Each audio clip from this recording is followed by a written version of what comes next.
Welcome everyone. उम्मीद है आप सब लोग जो है वो खैरियत से होंगे and welcome back to weekly session. नाजरीन, इन सेशंस का बेसिकली मकसद यही है ताकि हम आप लोगों को स्टॉक मार्केट के हवाले से जो है वो अप टू डेट रख सकें। और नाजरीन, इसके साथ ही साथ Pakistan stock and forex market channel को लाइक भी जरूर किएगा, सब्सक्राइब भी जरूर किएगा ताकि आप लोग हमारे आगे आने वाली वीडियो से नोटिफाई रहें। और इसके साथ ही साथ नाजरीन, मैं बताती चलूँ, अब आप जो फ्रेंड जो सर्कल में जो लोग मौजूद हैं लोगों को भी जो है वीडियो जरूर शेयर किया करें ताकि वो लोग भी स्टॉक मार्केट में भरपूर तरीके से काम कर सकें। और आज के बेसिकली हमने सेशन को आज मार्केट के जो है वो सिनेरियो को डिस्कस करने के लिए हमने head of research spectrum securities के बशारतुल्लाह खान को जो है इनवाइट किया है। और अगर उनके हवाले से बताते चलो, काफी एक्सपीरियंस है, पहले भी हमारे चैनल पे आ चुके हैं और काफी लोगों की रिक्वेस्ट की वजह से जो है हमको जो है रिपीटेड जो है वो इनवाइट करते हैं। तो आज बेसिकली एक मॉनेटरी पॉलिसी का इवेंट था। मॉनेटरी पॉलिसी आई, इंटरेस्ट रेट जो है 11% पर जो है 11% पर एसबीपी ने मेंटेन रखा। तो इसकी क्या वजह है, हम ये भी डिस्कस करेंगे। सुनने में आ रहा है कि इम्पोर्ट काफी बढ़ गई है, इसलिए जो है वो कोई जो है काफी एनालिस्ट का भी ख्याल था कि जो है इंटरेस्ट रेट कम होगा। तो क्या वजह है ये डिस्कस करेंगे हम आज इनसे, और आज मार्केट के सिनेरियो को भी डिस्कस करेंगे। तो आइए वेलकम कहते हैं। अस्सलाम वालेकुम सर, कैसे हैं आप? ठीक है जी, अस्सलाम वालेकुम जी। जी सर। सबसे पहले ये बताइएगा कि आज मार्केट के हवाले से बताइएगा। आज मार्केट जो है वो स्लाइटली पॉजिटिव थी कल के मुकाबले में। और कल क्या होगा, कल मॉनेटरी पॉलिसी आज आई तो कल बेसिकली क्या मार्केट रहेगी। सबसे पहले आज की मार्केट का ओवरव्यू देना, उसके बाद हम मॉनेटरी पॉलिसी की तरफ चलते हैं। जी, ठीक। मेजॉरिटी एक्सपेक्टेशन तो थी फॉर द कट, जिस पे काफ़ी दिनों से डिस्कशन चल रही थी। So market was expecting a cut, यानी 50 बेसिस तो मेजॉरिटी की कॉल थी, कि इतना कट, जो यील्ड की पोजीशन भी थी। तो मार्केट में एक्सपेक्टेशन तो कट की थी, लेकिन अगेंस्ट मार्केट एक्सपेक्टेशन इन्होंने पॉलिसी रेट को मेंटेन रखा। नो चेंज, 11% पे ही वो रखा। आज इसका इम्पैक्ट हमने मार्केट पे भी देखा, कि सुबह के वक्त मार्केट तो जो कल से हमने देखा था कि कल all other sectors which are beneficiary of the interest rate cut, उसमें कल हमने मार्केट में तेजी देखी थी। और वो आज सेशन में भी कंटिन्यू रहा अर्ली इन द मॉर्निंग। बाकी मार्केट पॉजिटिव थी और banks were slightly down for the past 2 days. Expectation की जा रही थी कि कट होगा, लेकिन मिड डे में फिर हमने देखा कि बैंक स्टॉक्स उसमें रिकवरी आई और the rest of the market started coming down. तो वो दिन के वक्त ही एक फीलर आ गया था मार्केट में कि अपेरेंटली पॉज रहेगा, जिस तरह मार्केट बिहेव कर रही थी। तो थोड़ा सा मार्केट ने सेंस कर लिया था कि आज का जो सेशन हमने देखा कि बैंक स्टॉक्स रिकवर हो गए, बाकी सेक्टर्स तकरीबन सारे नेगेटिव बंद हुए। तो it was not a major decline across other sector. थोड़ी सी लोगों ने जो पोजीशन बिल्डअप की थी अहेड ऑफ एक्सपेक्टेशन कि कट आएगा पॉलिसी रेट में, तो वो चीज़ नहीं हुई थी। इसी वजह से वहाँ पे हमने सेलिंग प्रेशर देखा, और बैंक्स में जो लोगों ने बेचा था कि कट आएगा, वहाँ पे हमने रिकवरी देखी। So it was like a shift in position after this surprise decision, somewhat a surprise decision, क्योंकि मेजॉरिटी एक्सपेक्टेशन थी कि कट की। तो इसी वजह से हमने ये वॉलेटिलिटी मार्केट में देखी। 1000 पॉइंट मार्केट प्लस थी सुबह के वक्त, फिर 300 पॉइंट नेगेटिव भी आई, और फिर तकरीबन 400 450 पॉइंट मार्केट रिकवर हुई। उसमें एक चीज़ नोट करने वाली है कि उसमें सबसे बड़ी कंट्रीब्यूशन आज है वो सिस टेक्नोलॉजी कंपनी है, उसकी सबसे बड़ी कंट्रीब्यूशन थी। It was up almost 7%। उन्होंने कुछ नई एक्विजिशन और कुछ एग्रीमेंट्स साइन किए थे, उसकी वजह से उसमें काफ़ी तेज़ी हुई। इंडेक्स हैवी वेट आइटम, तो उसकी कंट्रीब्यूशन थी। प्लस आपके फिर तीन बड़े बैंक्स जो थे, जिसमें एचबीएल 3% प्लस था, यूबीएल, मीज़ान बैंक वो भी 2-2% प्लस थे। तो उनकी मेजर कंट्रीब्यूशन आई। बैंक्स ने ओवरऑल तकरीबन 580 points plus contribution the. And the rest of the sectors were mostly negative, including cement, textile, fertilizer, सारे सेक्टर्स जो थे बाकी वो नेगेटिव बंद हुए। तो आज की मार्केट की पोजीशन तो ये रही। लेकिन सच इस पॉज डिसीजन का ऐसा कोई मेजर नेगेटिव इम्पैक्ट मार्केट में नहीं देखा गया, जो एक फेयर किया जा रहा था कि अगर पॉज होता है तो मार्केट में काफी स्लाइड आ सकता है, वो चीज़ नहीं हुई। क्योंकि और इट शोज, इट डिमॉन्स्ट्रेट्स कि मार्केट में एज सच नीचे लेवल पे इंस्टीट्यूशनल इंटरेस्ट है। और जहाँ पे भी अपॉर्चुनिटी लोगों को मिलती है तो वो बाइंग अवेल कर लेते हैं अच्छे लेवल्स।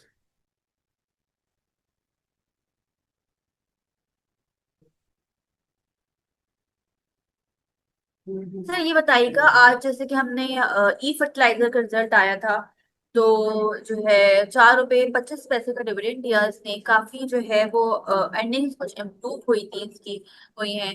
तो इसके हवाले से बताइएगा, इसके रिजल्ट के हवाले से बताइएगा। और कल अभी एचबीएल का रिजल्ट है, कोलगेट का रिजल्ट है, डब्ल्यूटीएल का रिजल्ट है, तो ये रिजल्ट्स के हवाले से बताइएगा क्या एक्सपेक्टेशन है, और क्या इस इनके रिजल्ट से मार्केट पे असर पड़ेगा। जी बिल्कुल। यील्ड वाइज ईफर्ट के जो अभी जो अर्निंग आई वो अपनी अर्निंग से ज्यादा डिविडेंड दे रहे हैं, क्योंकि उनके पास जो भी रिजर्व्स हैं। इस डिविडेंड यील्ड स्टॉक मार्केट अभी भी उसको यानी सिंगल डिजिट में डिविडेंड यानी अभी जो हाफ ईयरली तक उन्होंने डिविडेंड दिया है और लास्ट 2 क्वार्टर्स में जो डिविडेंड्स आएंगे, तो उसके बेसिस पे तो यील्ड इसकी अब सिंगल डिजिट में आ गई है, क्योंकि प्राइस एप्रिसिएशन ज़्यादा हुई है। लेकिन एक चीज़ जो हमें नज़र आई है जून के क्वार्टर के रिजल्ट्स देख के फर्टिलाइज़र के, कि इन्होंने अच्छी ग्रोथ दिखाई है despite fall in sales of fertiliser. इनके प्रॉफिटेबिलिटी सेक्टर में अभी जो 2 कंपनियों ने रिजल्ट्स अनाउंस किए, including FFC and Efert, profitability काफ़ी इंप्रूव हुई है। So this sector has demonstrated its strength despite the fall in their sales. उन्होंने अदर इनकम से और मार्जिन्स फिर भी मेंटेन किए हुए हैं। तो वहां पे तो अभी यील्ड वाइज सिंगल डिजिट में यील्ड्स आ गई है, not in double digit any more, क्योंकि प्राइस एप्रिसिएशन हुई है। और हमने इसलिए वजह से वहां पे आज प्राइस में सच कोई एप्रिसिएशन पोस्ट रिजल्ट अनाउंसमेंट नहीं देखी कि वहां पे अब रिजल्ट्स के बाद यूजुअली हम देखते हैं कि प्रॉफिट टेकिंग मार्केट में आती है। तो वहां पे तो प्रॉफिट टेकिंग हुई। बैंक्स में अलबत्ता यह है कि अभी डिविडेंड अनाउंसमेंट आएगी और उसको देखते हैं कि अर्निंग्स एंड डिविडेंड कैसी रहती हैं। लेकिन एक्सपेक्टेशन अच्छी की जा रही है कि सेकंड क्वार्टर में बैंक्स ने अपनी अर्निंग मेंटेन की है। अर्निंग ग्रोथ भी अभी तक तो यूबीएल का रिजल्ट आया है, तो उसके बेसिस पे हम बाकियों को कुछ कह नहीं सकते। लेकिन मोर और लेस एक्सपेक्टेशन ये की जा रही है कि earnings have been maintain and dividends are likely to increase compare to the previous year. तो उसी वजह से हमने बैंक्स के स्टॉक्स में अभी भी हमने अप्रिसिएशन देखी है। सही। ठीक। अच्छा, पार्टिसिपेंट भी एज यूजुअल हमारे साथ मौजूद हैं, तो काइंडली किसी का भी क्वेश्चन है हैंड रेज कर लीजिएगा। अच्छा सर, कल की मार्केट के हवाले से बताएं, क्या इम्पैक्ट आएगा मॉनेटरी पॉलिसी से, किन सेक्टर्स पे स्पेशली जो है वो अफेक्ट होगा। नहीं, इट्स लाइक अभी हम एक जहन में रखें कि अभी सिर्फ 50 बेसिस पॉइंट और मैक्सिमम 100 बेसिस पॉइंट जो पूरे फिजिकल ईयर में एक्सपेक्टेशन की जा रही है कि वहां पे पॉलिसी ईजिंग हो सकती है। Hmm. Bulk of the interest rate cut has already happened. पहले 22% पॉलिसी रेट था, अभी 11% है, तो वो तो ऑलरेडी आ चुका है। Now we are at the final end of the policy cut in Pakistan.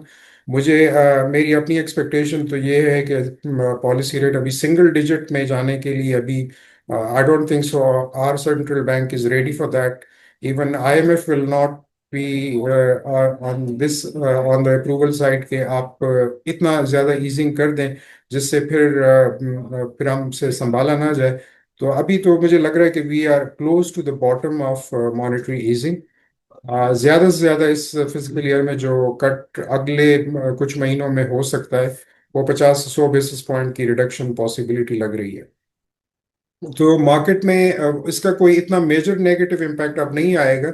Overall investors are pretty comfortable with this interest rate level. Whether it's 10% और 11%, it will not make a big difference.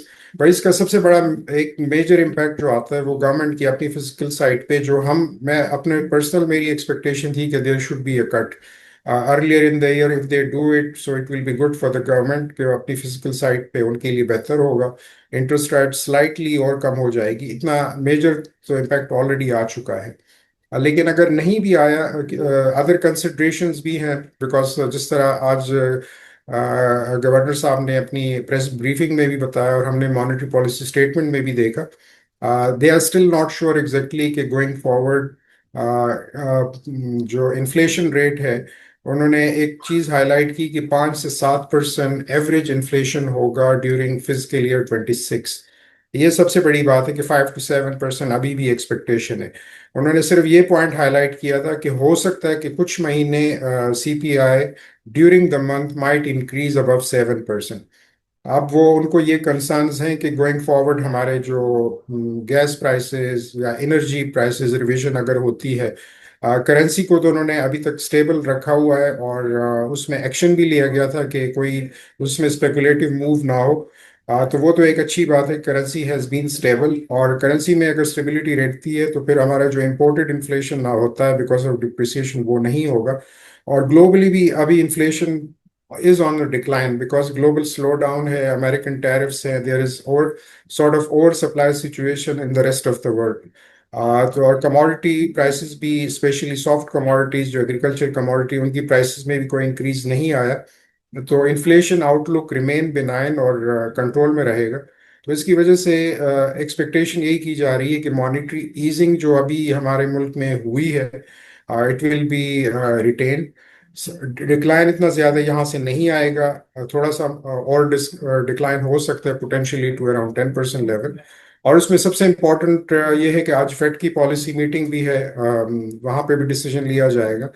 और जहाँ पे अक्सर हम देखते हैं कि president Trump is pushing for reduction in US Fed rate, लेकिन वहाँ की जो सेंट्रल बैंक के मॉनेटरी कमेटी है वो अभी तक स्टैंड कर रहे हैं कि पॉलिसी रेट पुराने लेवल पे रहे, क्योंकि वो कह रहे हैं कि there is uncertainty related to American import, जो टैरिफ वहाँ पे जो इम्पोज हो रहे हैं, उसका एक इन्फ्लेशनरी इम्पैक्ट पोटेंशियली आ सकते हैं यूएस में।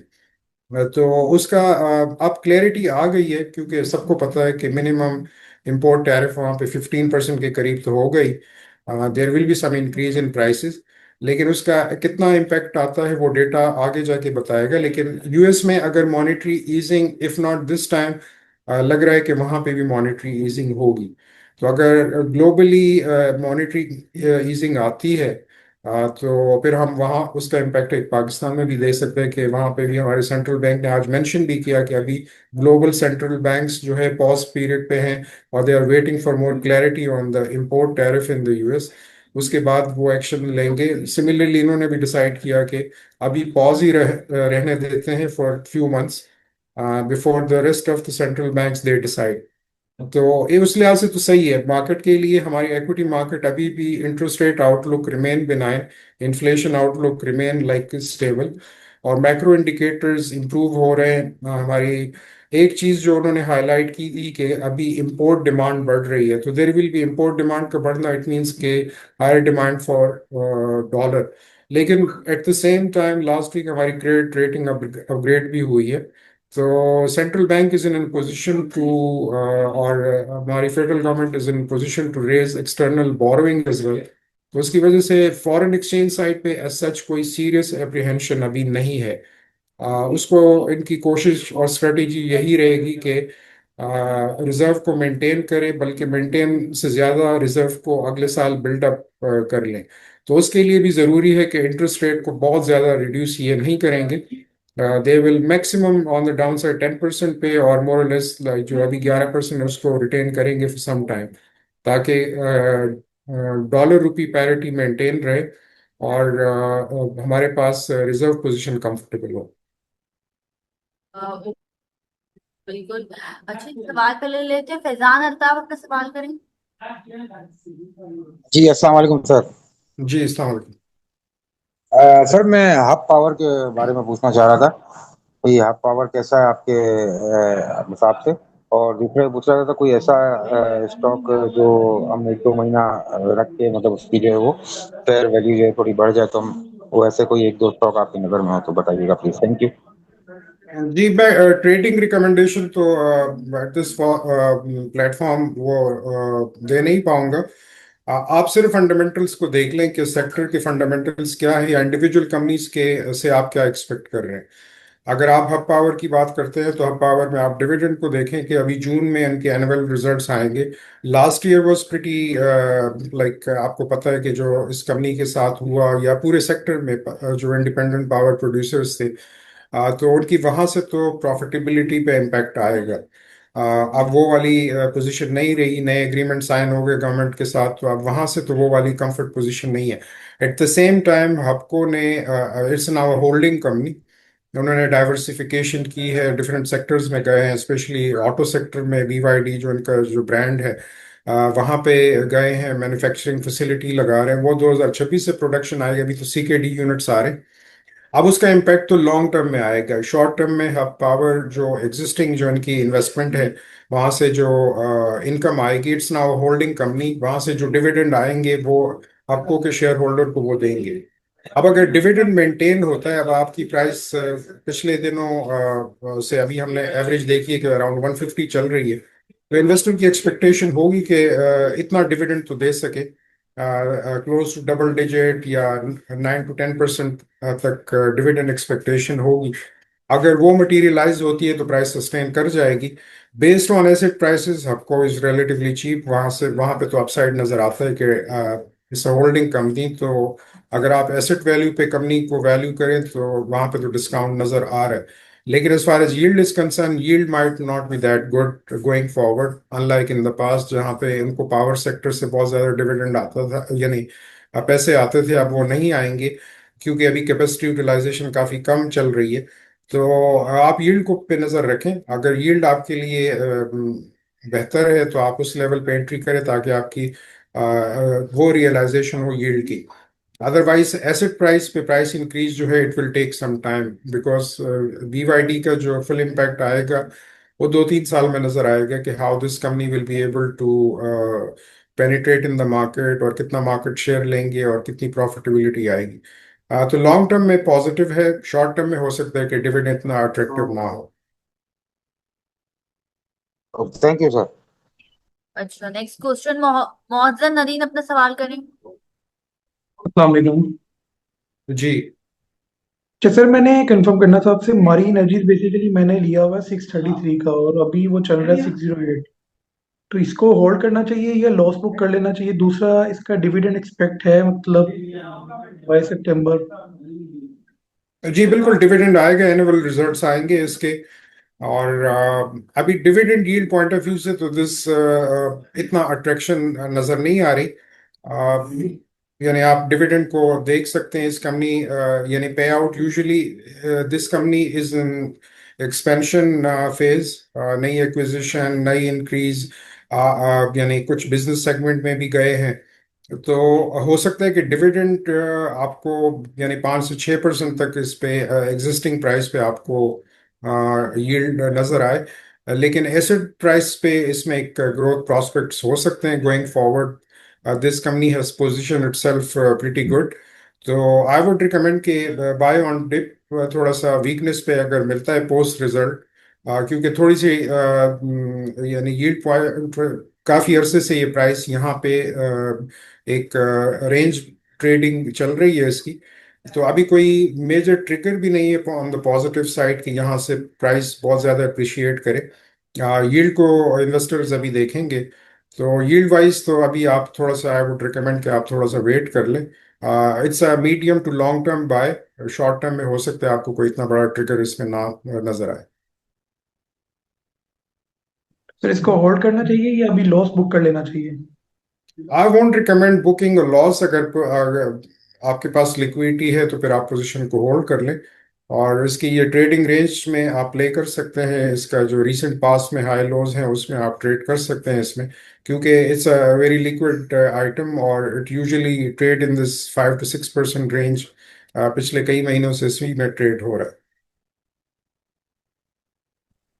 ओके, नेक्स्ट क्वेश्चन, मसूद अपना सवाल करें।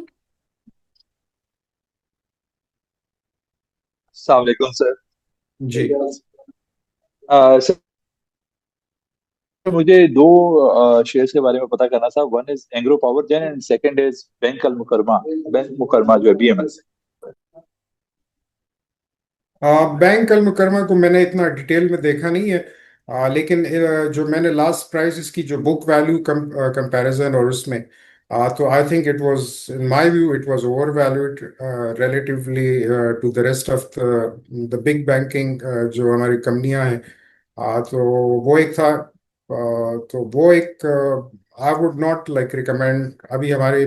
ठीक है उसमें है भी नहीं कंप्लीट कवरेज में। लेकिन given the price increase in the recent past अब इसमें अपसाइड तो मुझे तो नजर नहीं आ रहा। और बाकी as far as the power company is concern उसमें द सेम स्टोरी गोज। आपको आप डिविडेंड को देखें कि वहां से कितना डिविडेंड आपको मिल सकता है। यील्ड पॉइंट ऑफ व्यू से if it is good enough in my view अभी I am not like pretty bullish on power sector क्योंकि मुझे लग नहीं रहा कि वहां से आपको कोई अच्छे डिविडेंड मिल सकते हैं going forward. So it's not a very good proposition given the changing situation in the power sector. तो उसमें I will not be that much positive on that company. Thank you sir. मतलब कि हम EPQL को जो है Engro power जेन है उसको अगर होल्ड किया हुआ है तो उसको सेल कर दें, अभी रेट भी अच्छा है। हाँ वो जैसे अभी कि वो आई 2.5 वोंट गिव एनी रिकमेंडेशन लेकिन मैं जो आपको एक जनरल व्यू दे रहा हूँ इस सेक्टर पे कि वहां से आपको कोई इतना मेजर किस्म का डिविडेंड गोइंग फॉरवर्ड नहीं आ सकता। तो उसमें इतना ज्यादा कंसंट्रेशन ना रखें तो बेहतर है। Thank you sir. Tariq Aziz अपना सवाल करें। Just last question.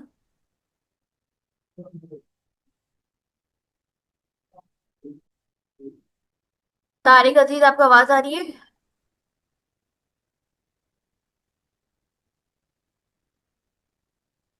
अच्छा सर, जब तक क्वेश्चन आए आप ये बता दीजिएगा कल की मार्केट को किस तरह देख रहे हैं और कुछ टॉपिक्स बताना चाहेंगे अपने कल के लिए। जी इसमें एक इवेंट जो हमें जो एंटिसिपेशन मार्केट कर रही है कि यूएस ट्रेड डील हमारी फाइनेंस मिनिस्टर साहब गए हैं यूएस में मंडे को। जो खबर आई थी कि वो गए हुए in order to finalize the trade deal और announce it before the deadline. उसकी एक्सपेक्टेशन की जा रही है। लेट्स होप कि वो अनाउंसमेंट आ जाए। Tomorrow is like final working day. First से नए टैरिफ आएंगे तो उसकी उम्मीद की जा रही है कि उसकी अनाउंसमेंट अगर पॉजिटिव आती है फेवरेबल डील हो जाती है यूएस के साथ so that could be a positive positive trigger for the market.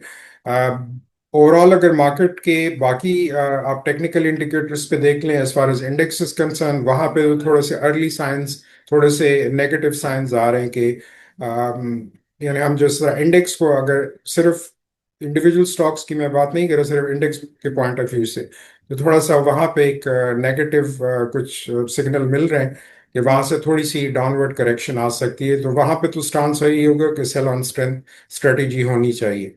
और बाकी ये है कि ये अगर ट्रिगर आता है तो it can push the market अगर यूएस डील आती है और रिजल्ट्स जो सीजन है उसमें एक्सपेक्टेशन मीट हो जाती है तो then we might see the market moving to new high. लेकिन ये है कि अभी फिलहाल stance is profit taking sell on strength. कई सेक्टर्स में वो पोजीशन बन रही है। और क्योंकि अभी रिसेंट पास्ट में हमने काफ़ी एक सर्च मार्केट में देखा है तो बेहतर यही होगा कि आप थोड़ी सी सेल ऑन स्ट्रेंथ रखें पोजीशन और कैश होल्डिंग आपके पास कुछ यानी पोजीशन होनी चाहिए। जैसे ही मार्केट में करेक्शन आती है तो investor should be able to avail those buying opportunities on the tip.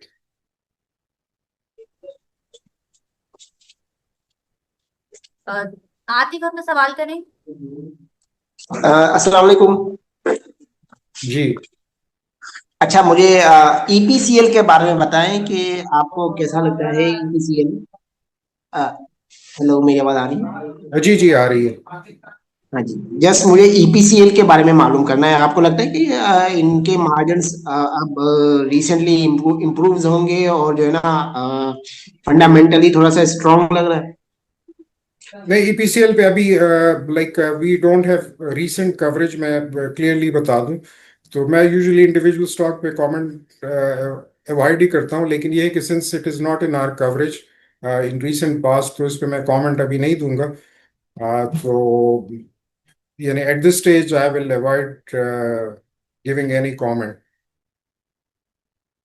सो आप मतलब सेक्टर वाइज फिर बताएं कि केमिकल सेक्टर को आप कैसा देख रहे हैं। नहीं, केमिकल सेक्टर अभी फिलहाल तो कोई मेजर पॉजिटिव ट्रिगर मुझे तो नजर नहीं आ रहा। इसी वजह से हमने इसकी कवरेज भी इतनी यानी अभी इतनी ज़्यादा नहीं है। तो अभी फिलहाल तो ट्रिगर जहाँ पे आपको अपॉर्चुनिटी नज़र आ रही है, क्लियर सिग्नल्स हैं कि या क्लियर इंफॉर्मेशन है, तो उसमें फोकस रखें। जहाँ पे आपको अर्निंग विजिबिलिटी ज़्यादा क्लियर नज़र आ रही है, डिविडेंड एक्सपेक्टेशन क्लियर है, तो उस पे रहे rather then in a sector जहाँ पे आपको गोइंग फॉरवर्ड यानी क्लैरिटी ना हो या वॉलेटिलिटी हो, और it is dependent on other factors which are unknown. तो अभी एट दिस स्टेज तो there are other sectors which are giving more opportunities, तो आई वुड सजेस्ट के आप स्विच करें in those sectors and companies जहाँ पे आपको क्लैरिटी अर्निंग्स की और डिविडेंड की ज़्यादा है। अच्छा, चले केमिकल सेक्टर आप कह रहे हैं कि एज सच कोई ट्रिगर नहीं नजर आ रहा। अच्छा, इसके अलावा टेक्नोलॉजी सेक्टर के बारे में आप बता सकते हैं कि कैसा लग रहा है, क्योंकि आज सिस्टम ने भी बहुत अच्छा परफॉर्म किया है तो नहीं, लग ऐसा बिल्कुल, रहा technology sector should do well. Companies have perform, अगर आप रीसेंट पास्ट में भी देख लें, वहाँ पे परफॉर्मेंस अच्छी जा रही है और companies have position themselves pretty well. तो वहाँ पे तो अभी पॉजिटिव ट्रिगर्स हैं। अब वो आगे गोइंग फॉरवर्ड, क्योंकि इंटरनेशनल मार्केट्स पे ये बहुत डिपेंडेंट होते हैं, वहाँ पे क्या पोजीशन होती है, स्पेशली यूएस मार्केट जो तो अगर वहां पे कोई नेगेटिविटी नहीं आती तो फिर तो ओवरऑल तो पॉजिटिव है। ठीक है, थैंक यू। अच्छा sir, thank you so much sir, session को रैप अप करते हैं।